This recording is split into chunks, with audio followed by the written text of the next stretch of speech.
Let's take a journey back to 2006. The gaming industry was changing, platformers were no longer as prominent as they once were, and Spyro had long since faded from relevancy due to the disaster that was Enter the Dragonfly. Oh, these are nice flowers. Even with handheld titles and another mainline console game releasing in the years that followed, the series had effectively reached its first major point of stagnancy. But October of that year would turn everything around. The Legend of Spyro: A New Beginning was a radical departure from what we had come to be familiar with.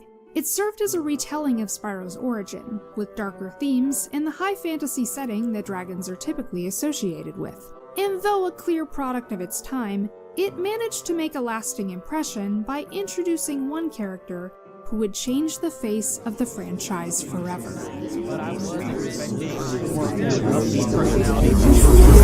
This is what Cynder has done.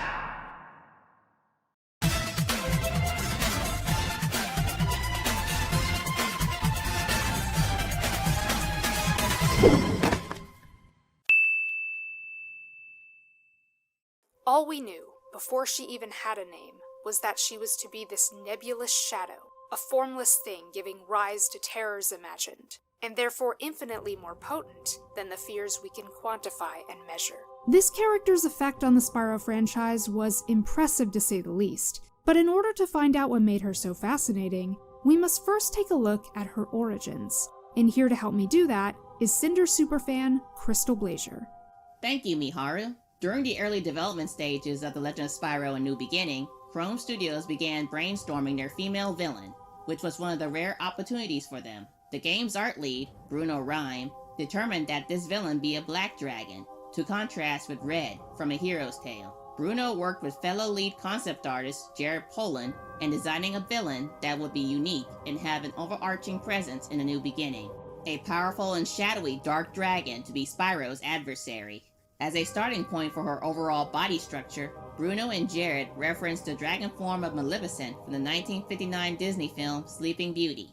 Gothic overtones in the visual atmosphere of the Concurrent Skies level that was Cynder's personal domain helped cement the character's design further. The platinum jewelry adorning her neck, legs, and tail was not only used to show her as regal and feminine, but to also display her enslavement and servitude to her master. During the concept phases, she would be referred to as Midnight Dragon or Anti-Spyro as placeholder names. Chrome Studios and Vivendi Games later ran an internal competition for the final name, and eventually, they settled on what Jared Polin had called her, Cynder.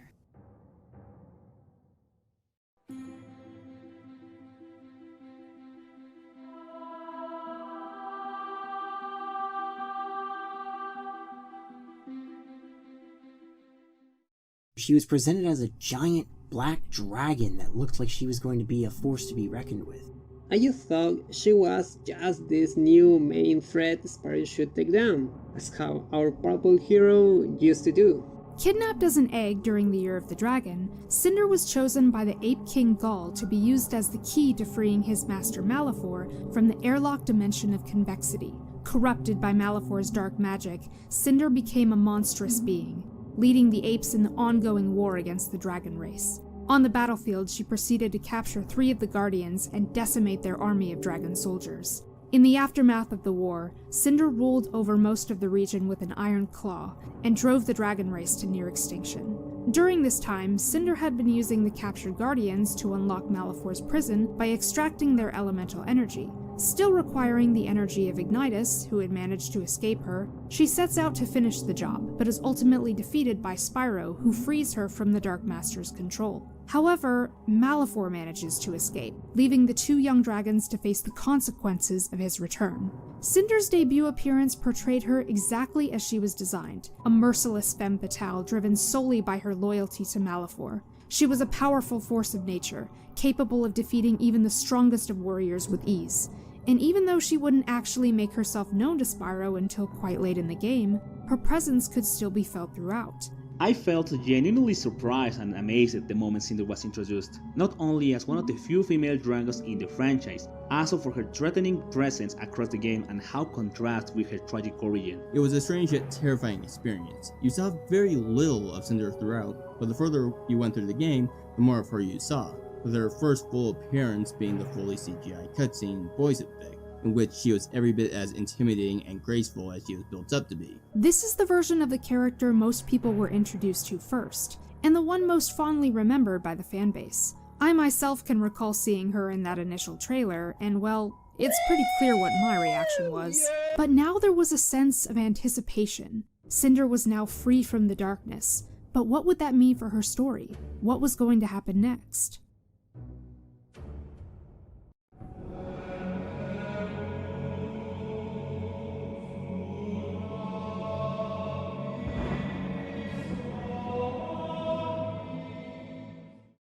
I found Eternal Night was the best game when it came to a personality. Redemption arcs can be tricky to pull off, and that was especially true in Cynder's case. 2007 saw the release of The Eternal Night, which takes place not long after she's freed from her corruption. Harboring intense guilt over the destruction she caused and the people she had hurt, Cynder leaves the Dragon Temple in search of her own place in the world.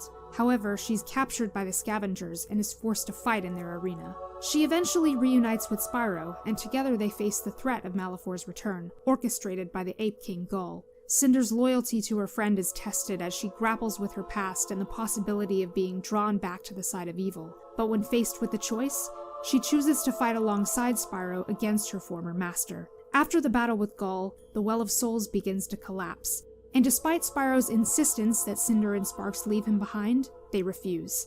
Spyro then uses his time fury to freeze himself and his friends inside a protective crystal, where they would remain for 3 years. I do like how she was handled in The Eternal Night. She felt lost, scared, and really guilty, despite not being her real fault. Really made me feel kind of bad for her, honestly. Really touching the first minutes of the game when she says that how she feels about not having a place where she could belong. It does show a series of steps in her journey to accepting herself and also accepting others around her. Cynder's character in The Eternal Night is definitely a mixed bag.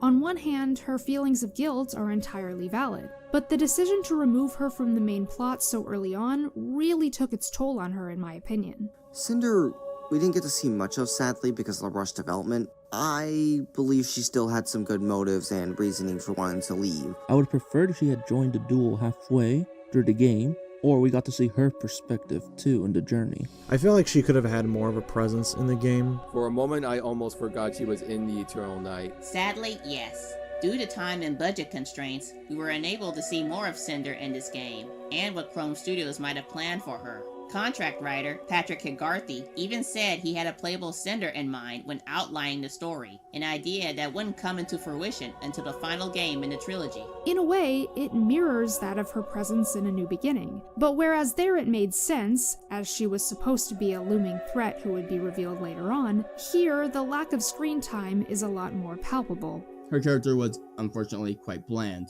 Every other scene with her has her either kidnapped or beaten. She was a damsel in distress, and it was very frustrating considering the last game. Exactly. As a huge fan of Cynder's corrupted form, how she was treated in this game was a slap in the face. Again, while her actions are understandable, they didn't have to do her so dirty. Having her captured, chained up, unable to defend herself, she may have been under Malefor's control, but how could they go from that to this? Honestly, it just felt like she was being taken advantage of in her weakened state, and it upsets me to this day. I wasn't disappointed with how Cynder was handled in The Eternal Night, but I was expecting more of that upbeat personality from the commercial where she was trying to help Spyro regain his powers. Luckily, this timid and apprehensive demeanor wouldn't last long, but it would soon be apparent as to whether or not that was actually the right call.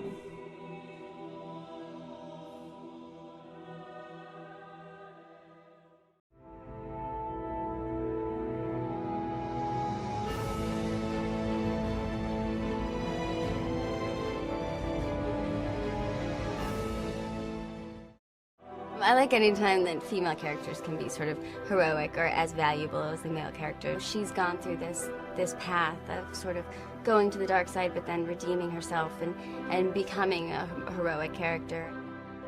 And this is where things get really divisive. Whereas much of Dawn of the Dragon is seen as an improvement over the first two games, it's here where most hardcore Cynder fans start to notice some issues. But first, the story and gameplay. 3 years have passed since the events of the Eternal Night. After being freed from their crystal prison by Grublins, Spyro and Cynder find themselves tethered together by magical snake chains, preventing them from moving freely. They're taken to the catacombs to be sacrificed to a golem, but are rescued by the cheetah warrior Hunter. Through him, they learn of Malefor's return and the current state of their world. Upon reuniting with the four Guardians, Ignitus reassures that the chains binding Spyro and Cynder together shouldn't be seen as a hindrance, but rather as a symbol of their intertwined destinies. Throughout their journey, Cynder faces her past and overcomes Malefor's manipulations, ultimately breaking free from his control and aiding Spyro in the final battle against their greatest enemy. As the world is restored, the two dragons seemingly sacrifice themselves, but a glimpse at the end hints at their survival and a hopeful future together.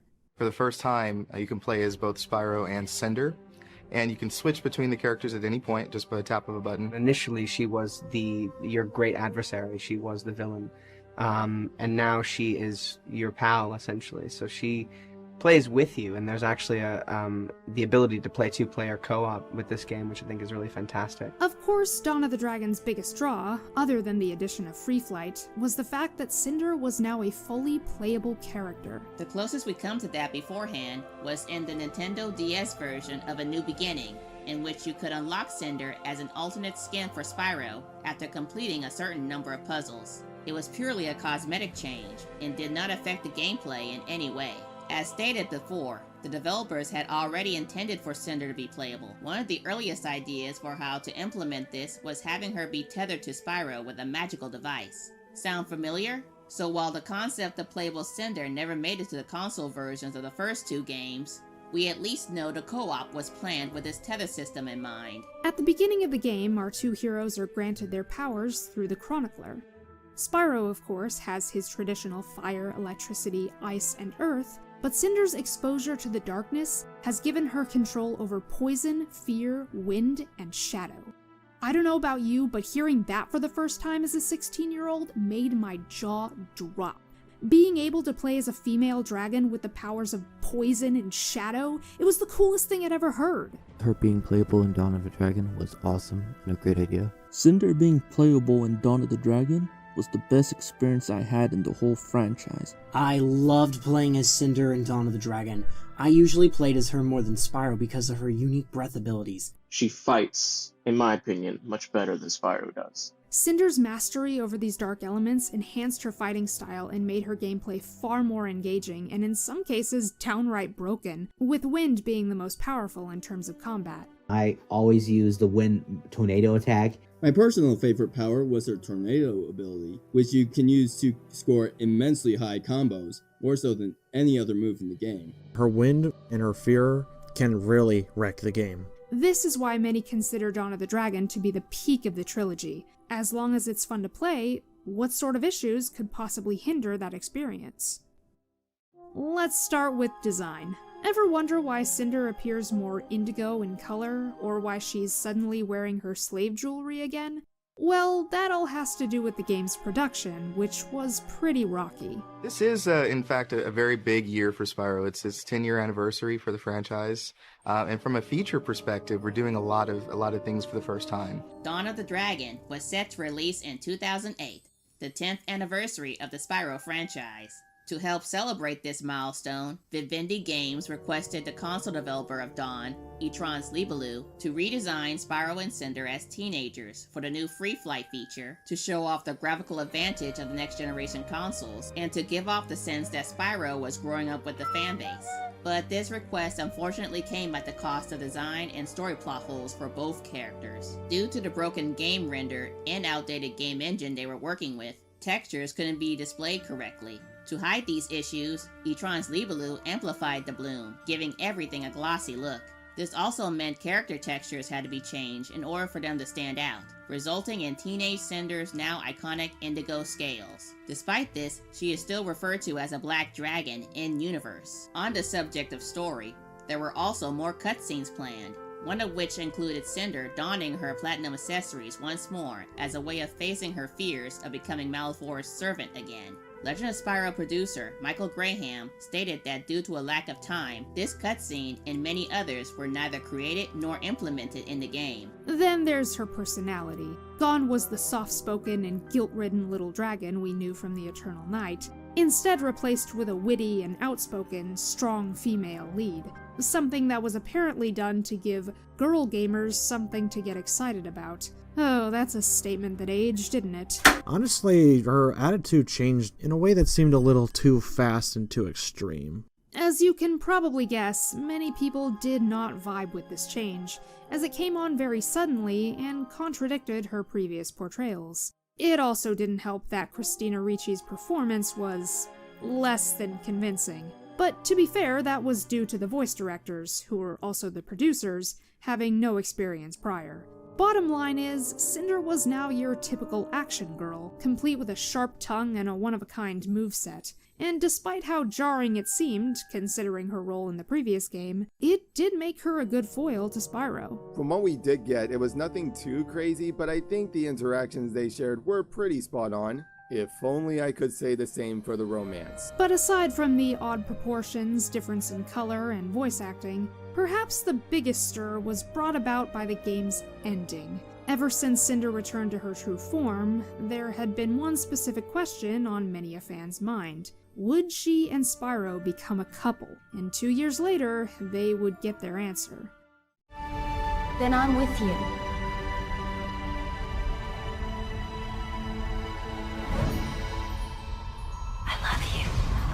What? But what? This was a lot to take in at the time. Some people absolutely hated this, as it seemed to come out of nowhere. I felt her romance with Spyro and Dawn of the Dragon was rushed and not very convincing.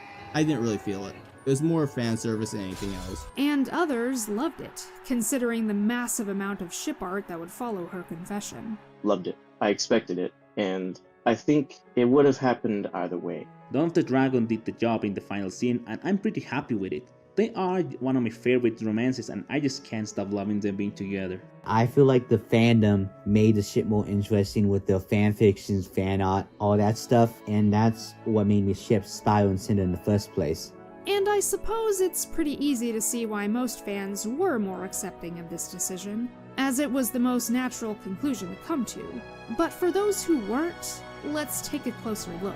In a 2016 interview with Jared Pullen, he states, "Everyone I know seems to believe she ends up with Spyro in some romantic manner," prompting the interviewer to ask him for elaboration. He then responds by saying it was indeed not the intention of the developers for the two to get together, but rather, and you probably know where I'm going with this, it was the fans' idea.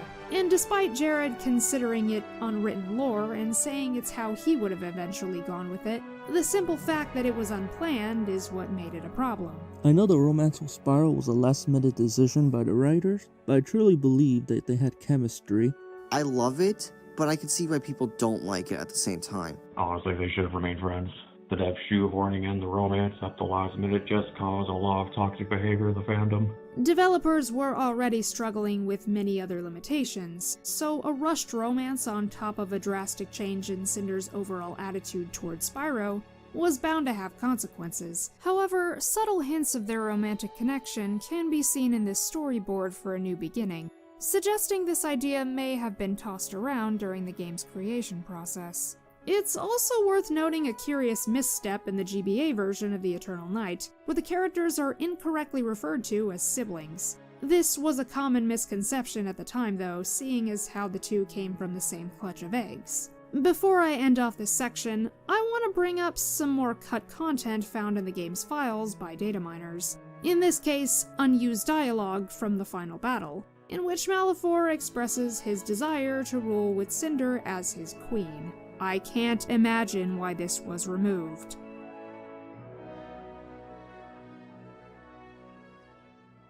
I personally felt when Cynder was introduced, she was a great new addition to the franchise. She was very different, completely different from any other Spyro villain that I had experienced before.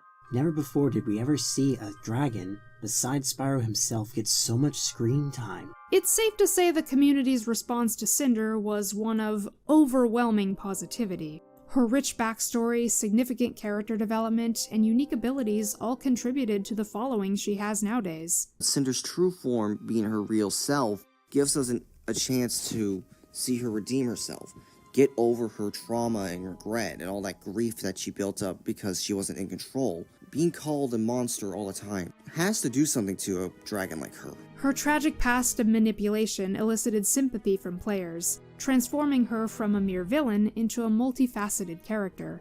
Her redemption arc, where she evolved from a fierce adversary to a vital ally of Spyro, resonated deeply, embodying themes of forgiveness and personal growth, and made us emotionally invested in her journey. Really, Cynder was one of the reasons why Spyro kept going and just didn't surrender. Like, he knows there's some good in her, we all know there's some good in her, and in the end we really just want to see her do what's right. I should note that heel-face turn arcs were not a common occurrence in the Spyro franchise, the only other examples being Bianca and maybe Red if you take into account the events of Shadow Legacy. She was also the only other dragon in the story who was around Spyro's age, which helped her gain popularity. At that point in the franchise, the idea of playing as another young dragon with different abilities was unheard of. The only characters in the classic series who even came close were Ember and Flame, and they had no plot relevance whatsoever. And let's not forget how captivating she was from a visual standpoint, her dark color palette and sleek design contrasting with Spyro's vibrant appearance and making her instantly memorable. Together, these elements solidified her status as an icon of the franchise. Her color scheme, while edgy, is pretty striking as well. I kind of wish she kept it for the rest of the trilogy.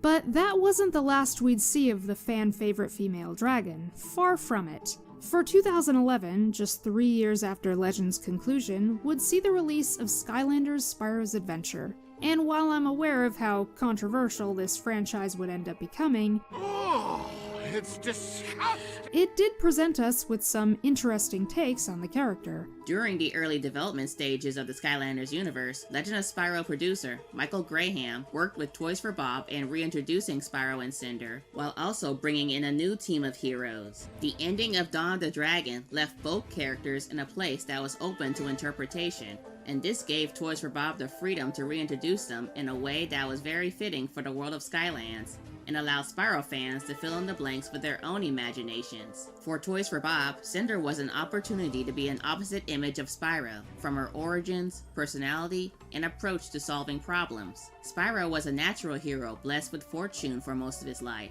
while Cynder hailed from a more troubled background and had to earn her heroism the hard way. This was set to make their friendship more interesting. In the Skylanders video game lore, Cynder's backstory is based on her original Legend of Spyro counterpart.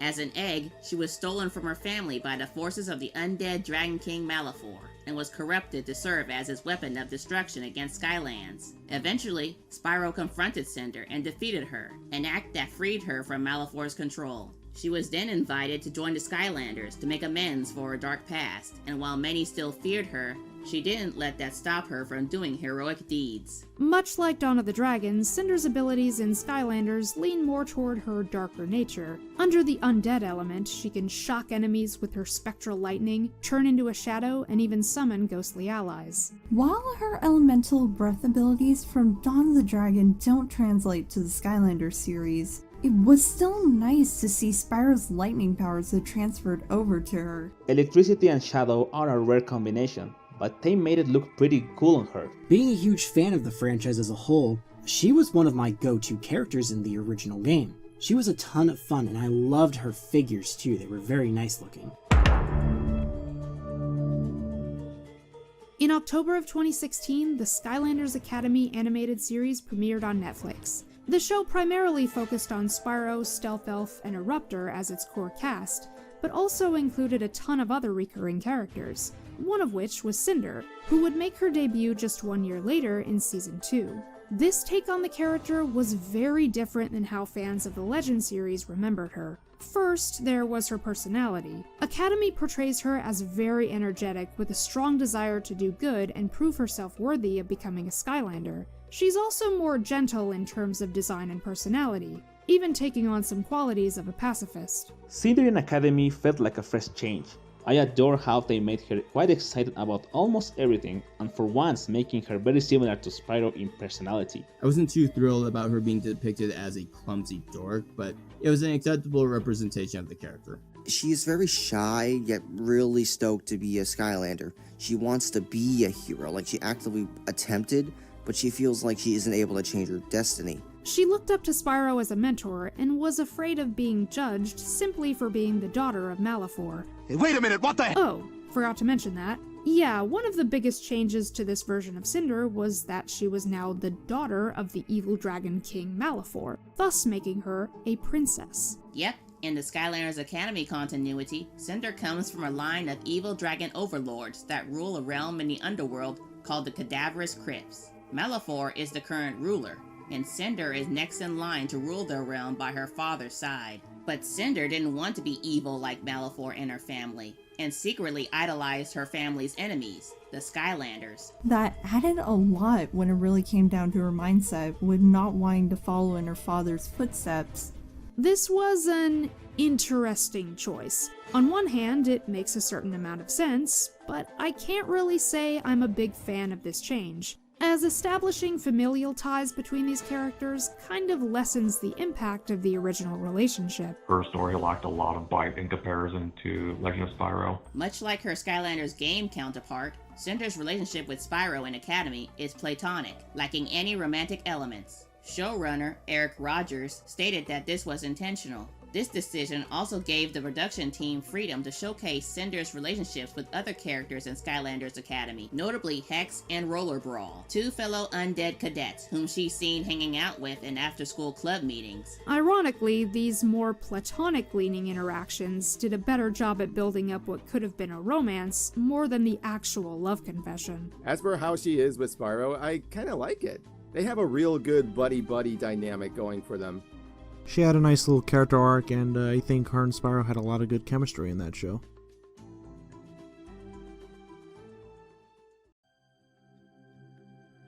I thought she was a really cool addition to the franchise, and even though I don't care that much for the Legend of Spyro trilogy, Cynder was by far the best thing to come from it. Scourge of the Skies, Spyro's girlfriend, Princess of the Underworld. Regardless of the title you associate with her, there's no denying that she stands out as one of the most recognizable characters in the Spyro series, with a reputation which rivals that of her male counterpart. Cynder having enough strength to help Spyro in his lowest points really shows how she evolved as a character, and especially demonstrates how even in our lowest times we can still keep ourselves standing up.